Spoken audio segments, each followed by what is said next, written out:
How's it flying, guys? Lance Corporal Hawk 30 here, and welcome to my first The Fat Files reaction. So, technically the third reaction to The Fat Electrician, but the first time I'm reacting to something that's on his Fat Files channel.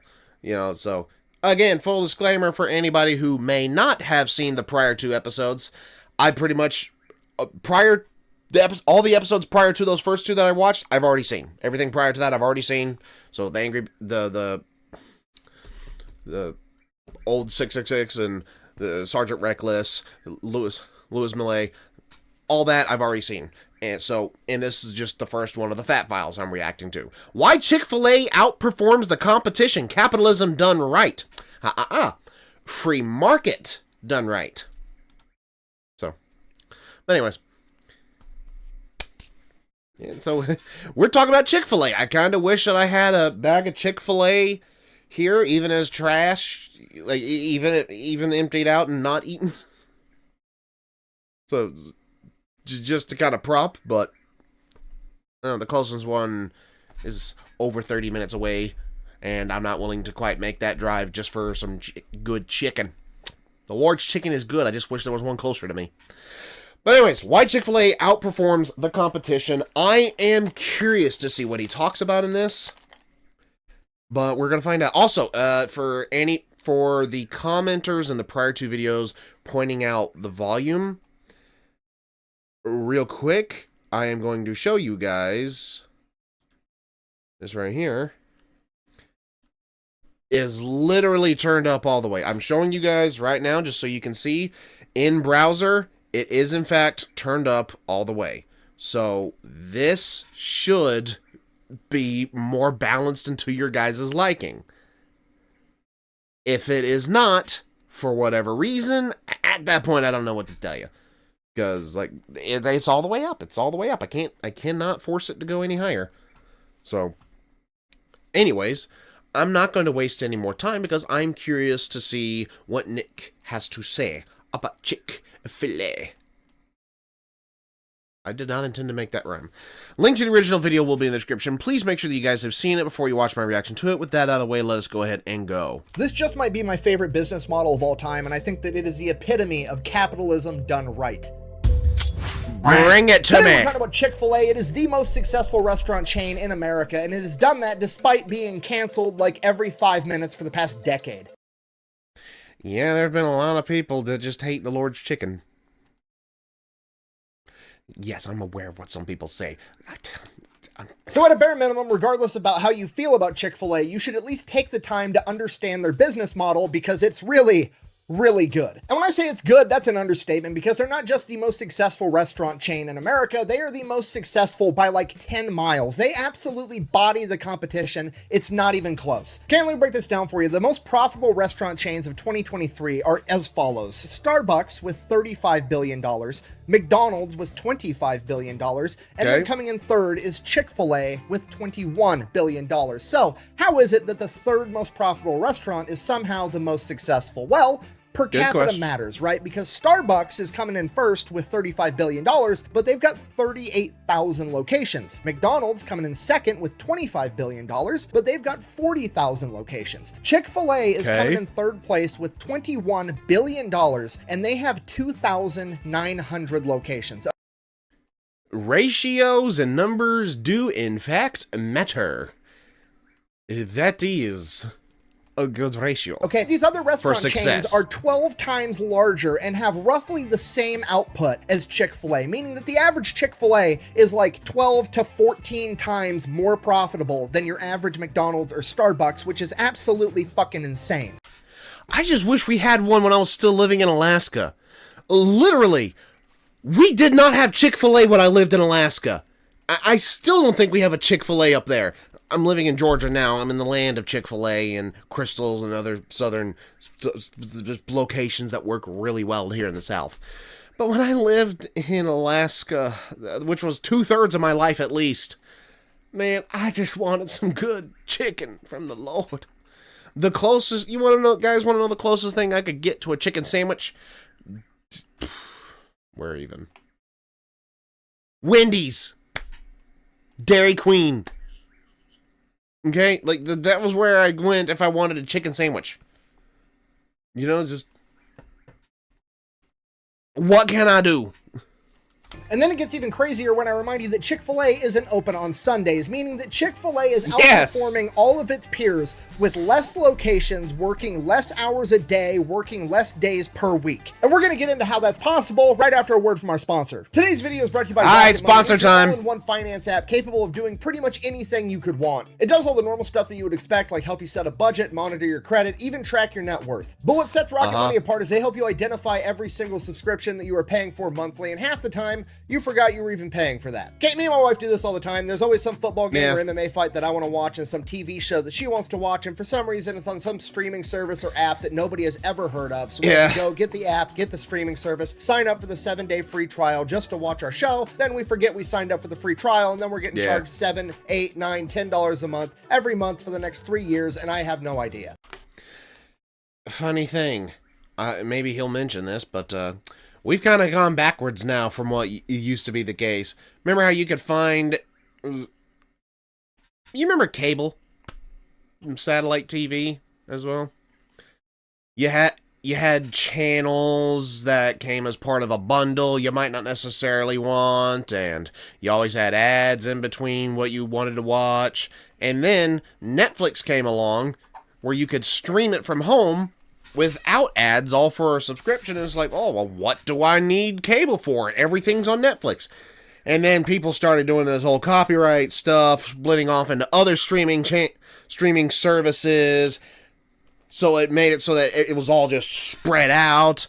And now they're even though you're paying for a membership, they are still including ads in some of these. You could had ads on Hulu memberships. Oh, you don't want ads? Oh, you have to pay for this exclusive membership. And now Disney and Hulu have partnered up, and I think Discovery too. They've all partnered up as like, oh, you can watch all of this all together. Oh, and you still have to watch the ads. Sounds mighty fucking familiar, doesn't it? Okay, because online streaming has just turned into cable again, let's face it. Is Rocket Money going to fix that problem? No, not really. I headed him off at the pass, literally. Timing! Really, but they are going to help you quit paying for it. In addition to that, recurring monthly payments that aren't necessarily subscriptions, so like your cell phone or your internet provider, Rocket Money will actually help you negotiate. Anybody else remember when Netflix was just $9.99 a month?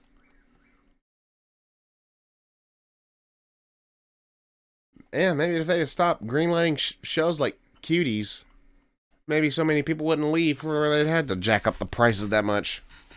To lower your bill and save you money there too. So if you want to give Rocket Money a try for free, you can go to rocketmoney.com/fatfiles. I'm going to have it also linked in the description down below. Let's get back to the video. Anyways, let's take it from the top. All right, our story begins March 21st, 1921, when this old guy was born. Well, he was a baby at the time. He was just born. It was his first birthday. Well, his 0th birthday, which doesn't make sense because oh man, he's having a me moment.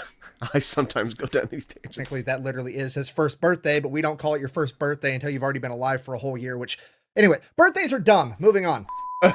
Sorry, anyways, that's Truett Cathy. He is a founder of Chick-fil-A, and when he was 20 years old, Pearl Harbor was attacked, at which point I assume he thought to himself, you know what this world needs? Less fascism and more dope-ass chicken sandwiches. So, he joined the army. Always a good choice. He fights in World War II. Fast forward, 1945, Allies win. He comes back home, crosses defeat fascism off the to-do list. Only thing left, make a dope-ass chicken sandwich. First things first, gotta have a restaurant, right? So he opens up his own restaurant. It is called Dwarf House, and it is open 24 hours a day, 6 days a week, every day except for Sunday. He's a real religious guy. He just believed in taking Sundays off. So that's what he's up to for like the next 21 years, from 1946 till 1967. He's running this singular restaurant that is his, getting a bunch of experience, learning, you know, doing the whole shtick. His current restaurant has this enormous menu. Then one day in 1967, he's working with this food distributor that offers him a deal on chicken breasts because they are selling chicken breasts to the airline, and the airline can only take these little tiny chicken breasts that fit inside the little itty bitty airline food trays. So all the chicken breasts that he's going to be getting are just the big juicy ones, and he's like, yeah, I can figure something out. From there, he goes into his lab trying to figure out the best way to cook chicken breasts, and he decides he's going to pressure cook it inside fancy peanut oil with his secret blend of herbs and spices, and that recipe is still locked up in Chick-fil-A headquarters to this day. So he's done it. He's made the best fried chicken the world has ever seen. So he's like, okay, only problem, it's pretty greasy. Like, it's really greasy. It's too greasy to eat with your hands. So he's like, okay, well, I'm just going to stick it inside of a hamburger bun with butter and 2 pickles and make it a sandwich. And thus, the chicken sandwich is born. Or at least that's what Chick-fil-A says. They say that they're the ones that invented the chicken sandwich, and this was it. So he's like, you know what? I'm done. I mean, if anybody get a claim to fame, like, hey, I invented a very popular fast food version, and everyone else is just copying me. Put that on my head. I invented the chicken sandwich. Nah. Done with this enormous menu, selling all these different items, I'm just going to sell this chicken sandwich. I'm going to rename my restaurant from the Dwarf House to Chick-fil-A, and this is all I'm going to sell. And the rest is history, okay? Fast forward like 60 years, guess what they're still doing today? They are selling that exact chicken sandwich, which leads me into the first principle of why they're so successful. They follow the simple rule of if it's not broke, don't fix it. Okay, the chicken sandwich is perfect. Leave it alone. Nobody touch it. Just keep selling the exact same thing that got you here. Yeah, it's like, I remember seeing a video by Implement a few years ago about New Coke, which, yeah, it was one of those things, like, people got all in a hissy fit because the recipe for Coke was changed, very publicly so, but now, well, technically it's not even the original recipe anymore. Anyways, so it's like, well, can you bring back old Coke? Minus the... You know. I know that sounds simple and dumb, but most companies can't help but fuck this up. Yeah! Inside. 16 times the size of a regular Cheez-It, I present to you the Cheez-It Crunch Wrap. And I can give you a real life example why changing shit up and having promotional items all the time is a terrible idea. I need to read what that said. I need to read what that said. This up. That is a Cheez-It. Taco Bell's Live Moss Live. Yes, a fast food restaurant had a keynote for their food you'll eat at 2 a.m. after a responsible night of drinking. 16 times the size of a regular Cheez-It, I present... Editor note. That said, I will probably be trying this.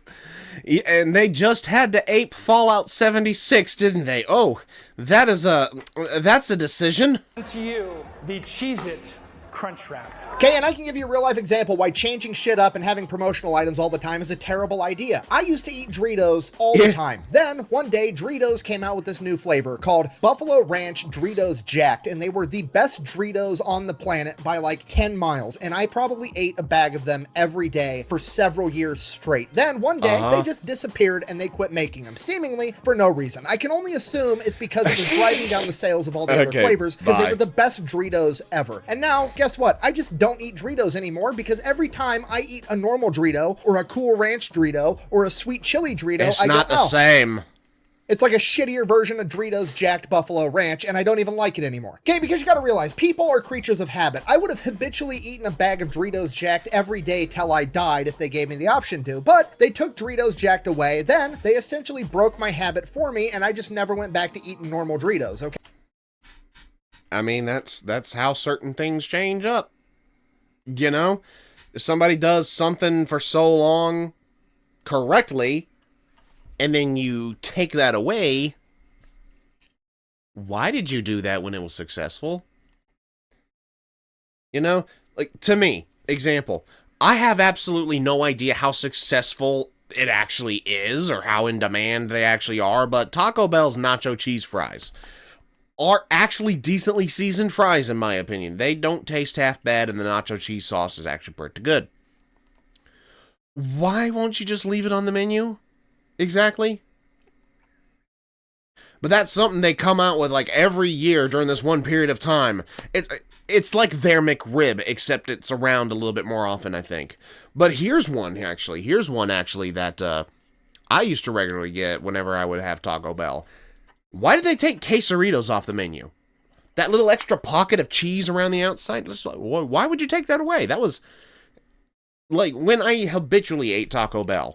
And no, for some reason, Taco Bell never gave me the explosive anus. That was what I would have, was a quesarito. Why'd you take it away? It was there for so long. Every time I had went up to about a year ago. Anyways, back to it. Okay, so it was a giant mistake to have the promotional item in the first place, because if they didn't have that, I probably would have just kept eating normal Doritos for the rest of my life. But no, they fucked it up. Oh. Which leads us right into our next principle, the KISS principle. Keep it simple, stupid. And this is really where Chick-fil-A excels. Yeah. Okay, let me break this down for you. Here's their entire menu. They sell chicken sandwiches. That chicken can be fried or grilled, and it can come with cheese or lettuce if you want. And then they also have chicken nuggets and chicken tenders. That's it. That's like the whole menu. And some of you are like, wow, that's not a lot of variety. I'd probably get bored if I went there a lot. First of all, unlikely. It's the best chicken sandwich on the planet. Secondly, even if you did get to the point where you're like, you know what? I don't want a chicken sandwich. Cool. Then don't go to Chick-fil-A, okay? If you don't need plumbing work done, don't call a plumber. But if you need plumbing work done, you call a plumber. And if you want a chicken sandwich, you go to Chick-fil-A because it's the best chicken sandwich, okay?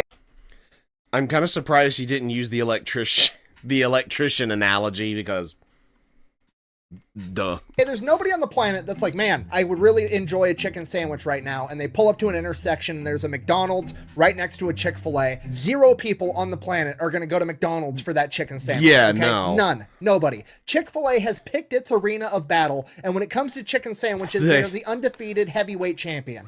They dominate for a fact. But also, have you had a McDonald's chicken sandwich? They're okay when you don't have any other options for chicken sandwiches. But they're not your first choice when you do have the options. They're like the last choice. Which honestly is exactly how you should tackle pretty much anything in life, okay? Pick the one thing that you want to excel at and just be the best in the world at it, and you're going to make way more money than anybody else, okay? Let me break this down for you. Every person that you've ever looked up to, pretty much ever, you've admired for the fact that they are the best in the world at something, or they excel at one thing in particular, okay? Michael Jordan hasn't played basketball in decades, but everybody on the planet knows who Michael Jordan is, because that motherfucker was the best at playing basketball. Okay, you've never had a role model in your entire life where you're like, wow, I really look up to this person because they're pretty mediocre at a bunch of random shit. Okay, so picking the one thing that you want to be the best at and pursuing just that is a good strategy for pretty much anything. But when it comes to restaurants, it is uniquely awesome. And here's why. Picking one type of food to be the best in the world at makes the menu smaller. And making the menu smaller not only makes your employees better and the food better, it makes the customers better. Yeah, the only fast food joint I've ever worked at was Carl's Jr. Which, it's West Coast Hardee's. All right, I don't know when they became the same brand, or if it was always Carl's Jr. and it changed over to Hardee's over here in the South. I'm not sure. It's the same logo, same company, but there are slight differences in the menu. Like, where I worked at Carl's Jr., we didn't have the monster burger that's down here in the South at Hardee's, which is just 2 half-pound patties and bacon with some sauce. Like, that's it. But I remember when I worked at Carl's Jr., we had something called El Diablo, which at some point got discontinued. But it was basically a half-pound patty, fresh baked bun, and cheese, habanero sauce, bacon, and jalapeno poppers. So it was spicy. Because the menu is small, customers are going to have less things to choose. They're also going to have less things to remember. So after you've been to a Chick-fil-A like twice, you know the entire menu. I forgot where I was going with that whole point. I'm sorry. But the point was, like, whenever, and we had more than one thing, limited time menu item come up, and it just was something else new we had to learn, and then after about a month or so, that thing would discontinue. Like, one thing I was kind of surprised discontinued was the cod sandwich. Fish. We discontinued cod after a while, I'm pretty sure. And even if it is your first time there, there's less things to choose. So you're going to pick one quickly and then you're going to move it along. That means the lines are moving faster. You don't have people standing there looking up at a menu with 10,000 different items, drooling on themselves, desperately trying to figure out what they want. No, it's like Aldi. You have one option, pick it and move it along. Okay, so now keep it moving, son. Keep it moving. You're getting it even faster, improving customer satisfaction. And there's still more to it because now on the other side of the cash register back in the kitchen, there's less items on the menu. That means that there's less variables, and less variables almost always leads to less fuck ups. So not only are you getting a delicious chicken sandwich, you're getting it fast and you're getting it how you wanted it to be in the first place. Okay, customer satisfaction is through the roof. Okay, and at this point some of you think surely I'm exaggerating and having a smaller menu can't not make the business really that he's much better. not really But you're wrong, and exaggerating. we're gonna go over McDonald's menu together and I will prove it to you. All right, McDonald's menu. Oh boy. Yeah, let's compare. Let's see what we got going on here. First off, we have the Big Mac and then we have the Quarter Pounder. First question right off the bat. Why do we have the same type of meat with different sizes of patties? Okay, go with the smaller patties, and then if they want more meat, just give them more patties. Don't have different sizes for no reason. It's more variables and somebody's gonna fuck it up eventually, okay? Because me, the fat guy on lunch break while I'm at work, orders a double Quarter Pounder with cheese, and then they accidentally give me normal Big Mac sized beef patties. I'm gonna be sad, and then I have to get my burger remade, and it slows down the whole world. Okay, next order of business. Why do some buns have sesame seeds and some don't? Okay, do I care about sesame seeds? No. Does any rational person care about sesame seeds on the bun unless they have an allergy? Absolutely not. But we all know that there's some Karen that's going to use that as an excuse to drive back around and go through the drive-thru again, bitch out the employee for 5 minutes because she's trying to get a free meal over it. Okay, now you've ruined the employee's day, you've slowed down the line, and you have to make more burgers, all because you can't decide whether or not you want sesame seeds on your buns. Okay, just make a decision. Okay, next question. What the fuck is the difference between a McDouble and a double cheeseburger? They look like the same exact thing.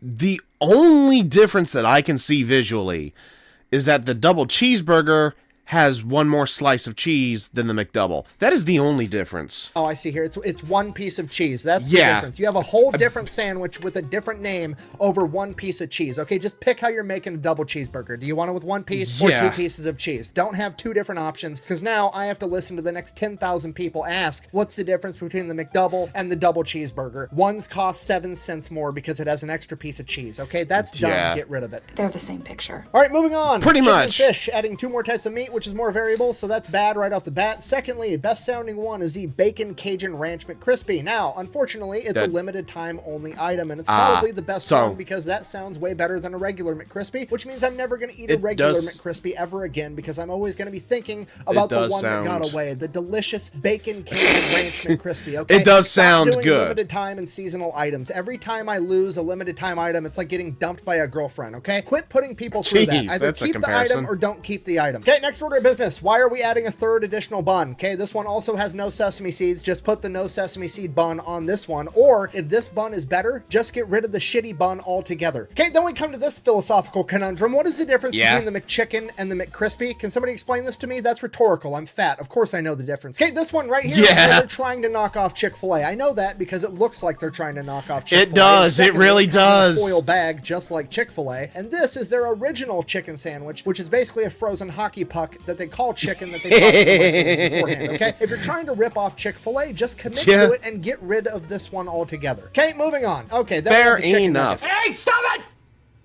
Okay, so that's 2. Now we've got 10 for a total of 19 different items on their entree menu. Okay, now let's just go ahead and pop over to Chick-fil-A and look at a piece of pissy art. now. Okay, 1, 2, 3, 4, 5, 6, 7, 8. 8 items.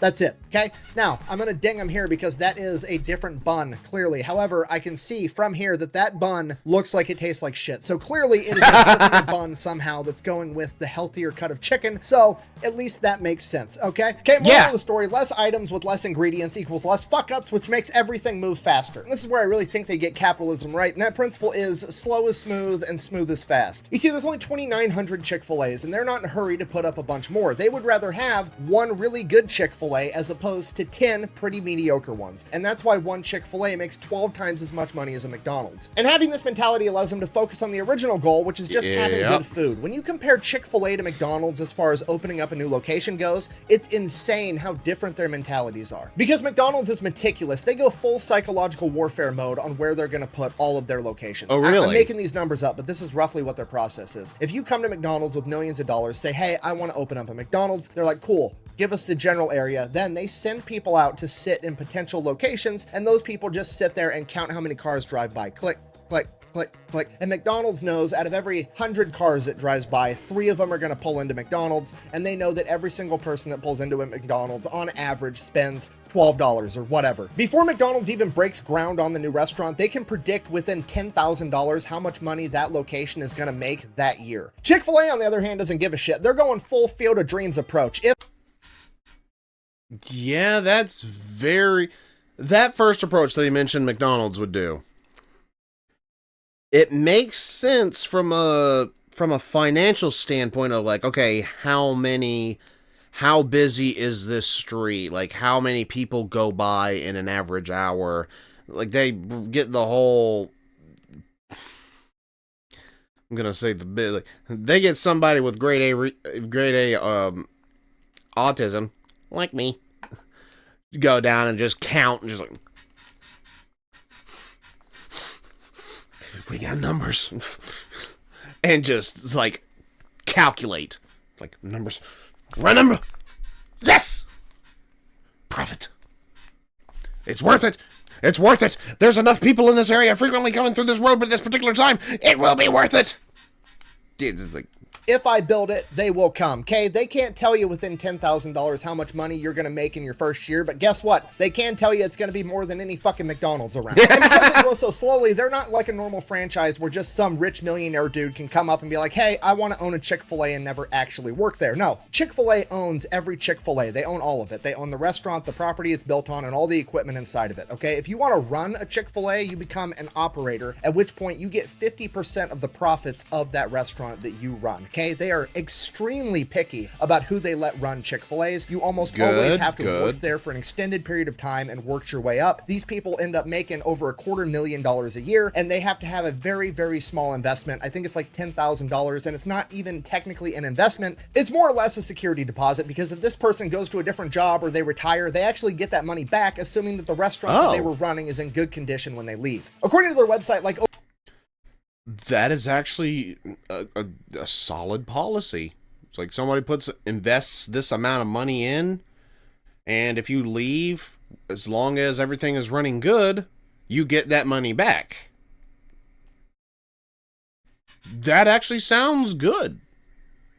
over 10,000 people every year apply to be an operator and run a Chick-fil-A, and they pick like maybe a couple hundred. They have a less than 1% approval rate for people going through an extensive interview process that includes writing essays, background screenings, and everything else. Now, obviously, there's pros and cons to this, just like everything else. One of the cons being, while you are the operator, you're technically not the owner, so you kind of always have that dangling over your head, like you're not actually the owner of the Chick-fil-A, you just run the place for somebody else. But at the same time, I think that it also incentivizes all the employees that work there, because there is actually a clear path of like success. There's a real career there where you can actually work your way up the ranks and start making hundreds of thousands of dollars a year, potentially at a job that you started when you were 16 years old working in high school. Okay, like I think it does a lot to the morale and the overall culture of an entire company to actually have a visible ladder there that people at the bottom can climb up to the top.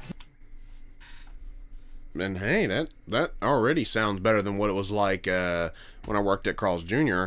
Because when I worked at Carl's Jr., one person pretty much had ownership over all the Carl's Jr.'s of Alaska. It was not a case where the Carl's Jr. company owned every single one, and so it was any rules that were changed up or added were specifically done through Carl's Jr. No, the rules that got added were at the whims of the person who owned all Carl's Jr.'s in Alaska. Example. And this is me ousting myself here, but the first few months I worked there, come closing time, nobody cared what happened with the food. because we'd always have a few things just left over that were cooked as extra and just not given out to orders, you know, which I'm sure a lot of fast food chains do that. So if one of us got the munchies, instead of throwing perfectly good food away, some of us would just dig in. We're like, okay, yeah, this food's going to be wasted otherwise. Which, you know, in my opinion, not as a fat man, but as just logically thinking, if you've got food that's cooked, why throw it away? You know, like, if you're done with it for the day, why not? Because you're paying to throw the food away. That is more cost. Either way, you're paying to get rid of food that is not bad. It might be not fresh, but it's not bad. It's not wasted. It's not spoiled. It's not rotting.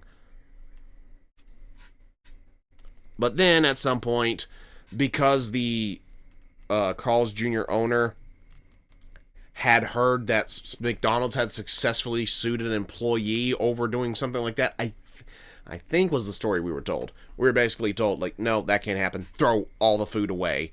Waste it all. So, which I'm sure there's some logistical thing. To me, at that point, when it gets closer to time to close out in the night, don't make the extra stuff like you would normally do. Just cook to order at that point. So, I don't know how many companies do that. I don't know if that's still the case. I don't know what the whole shkebab with it is with all that. But we've got a few minutes left, so let's run through it. Because, I mean, let's face it, a lot of these restaurants, like, yeah, technically you could own a McDonald's, but also I think McDonald's charges $50,000 or $60,000 just as a franchise fee to open up the restaurant. Then you also have to pay for the restaurant. Basically, you need like between $2 and $3 million to open up a McDonald's. So as a person working at the cash register, that dream of potentially owning one, I guess technically is possible, but also highly, highly unlikely. And the problem with that is instead of getting people that work their way up from doing dishes in the back all the way to running the store, you just get a bunch of multi-millionaire assholes that want to buy 50 McDonald's so that they can make even more money while also not working. Whereas Chick-fil-A, it's really hard to get a single Chick-fil-A, and then if you prove yourself and you're really, really good, sometimes they'll let you get a second or a third one. Less than 15% of all Chick-fil-A operators, which is their equivalent of like a franchise owner, actually run more than one Chick-fil-A, and they're all highly successful. So at most, you're only allowed to run Chick-fil-A. While with other chain restaurants, you can just buy like 60 of them, make a bunch of money, and never have to set foot in the place, and then your culture sucks, nobody cares, it's just a giant money-making machine to you. Whereas with Chick-fil-A's strategy, even the people at the bottom of the totem pole could be like, oh shit, that's the guy running the show right now, he's here, he cares, he's helping me, he's been through what I've been through because he worked his way up. And I think that does a ton for the culture of a restaurant, or any business, really. And I think it's pretty obviously visible from the outside if you've ever been to a Chick-fil-A. I think it's the best service out of any fast food restaurant I've ever been to. People are usually happy, and the statistics... Yeah, it's like, common sense dictates, if that's how they run things, and you know that's how they run things, then you can look at that person and go, like, okay, this is somebody I know didn't BS their way to the top, they didn't pay off somebody, they actually earned their way to this position because they put in the work, because they put in the effort, because they cared enough. Like, that is very different compared to what you normally think a lot of other companies would do things. Statistics support that. They have half the turnover rate as a typical fast food restaurant, and they pay a little bit more on average. In the same vein as Slow the Smooth as Fast, this company also operates on little to no debt, okay? They're closed on Sundays, they donate to a lot of charity, and they don't really like debt. Dave Ramsey is absolutely in love with this company. And what I mean by this is, unlike other companies that go and get big loans to expand, they don't. They save up money, and once they have enough money to open a new restaurant, they open the restaurant. And I think that this makes the entire workplace environment better for absolutely everybody, because now the dude at the very top, the upper management levels, aren't freaking out about the bottom line. They don't have interest payments. They don't have payments they have to keep making all the time. It makes a low stress environment for them, which means they're not putting a bunch of stress and pressure on all the people below them. And that trickles all the way down throughout the entire company and just makes everything 100 times better. So in conclusion, whether you like Chick-fil-A or not, I mean, yeah. There's really not much I'm saying other than just going like, yeah, oh, I agree with that. That sounds like it's logical. Yeah, it really is logical sounding. It's just like, yeah, like if your business model is working, if every time you open up a restaurant, it's going to be successful, why would you try to do what the competition does and bum rush something to the point like McDonald's, where something, it might be successful for a little bit, but it's kind of going to throw things off kilter for you. It ain't going to be that way 100% of the time. You should absolutely pay attention to what they're doing, because it is undeniable that they are an unstoppable force in the restaurant industry. They are the only restaurant to face nationwide boycotts multiple times in the past decade, and yet somehow they are still 12 times more profitable per restaurant than any of the other major restaurant chains. And they are somehow doing that with less menu items that have less variety between them, while working less hours per day and working less days per week. And it all comes down to basic common sense principles, right? Pick the thing you want to be good at and just be good at that. If it's not broke, don't fix it. Keep it simple, stupid. Don't overcomplicate it along the way. And slow is smooth, smooth is fast. Just don't be in a hurry. If you can apply those 4 things to literally any situation in life, you're more than likely going to be successful at it. Thank you for watching. Best way to support the channel is go buy some merch over the I'm gonna get a shirt of his at some point. Out. I'm gonna get a shirt of his at some point. So I don't know when that is going to be, but I like him enough. I want to support him that little bit extra. So,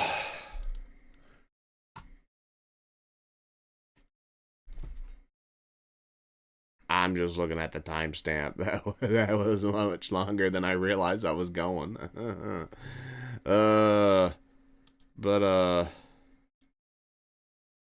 Yeah, that was very informative. Yeah, it's one of those things you don't think about some of the behind the scenes stuff and how successful or how unsuccessful something might be, but once you learn those details, a lot of it can kind of make sense. So I don't really have a whole lot of extra to add commentary-wise that I didn't already get out during pausing, but I think this video's gone on long enough because of my constant pausing. I don't normally stretch out reactions quite this long, I promise. But I think with Fat Electrician, I'm kind of, that's just going to kind of happen because I don't want to just sit and not say anything because there's a lot of information coming at me that I want to commentate on. Anyways, that's going to do it for me today. What did you guys think? Let me know in the comments down below. Like if you enjoyed. Comment what your favorite fast food chicken is. Mine is most certainly Chick-fil-A. Just comment. Yeah, subscribe if you're new. And tap the bell to get notified whenever I upload a video so you don't miss any reactions, gameplay, or otherwise from me. Also, go check out my Discord. Link is also in the description. Come join me. We'll talk, post memes, songs, videos, artwork. You can self-promote your own stuff and just have some fun. This has been Lance Corporal Hawk 30, signing off.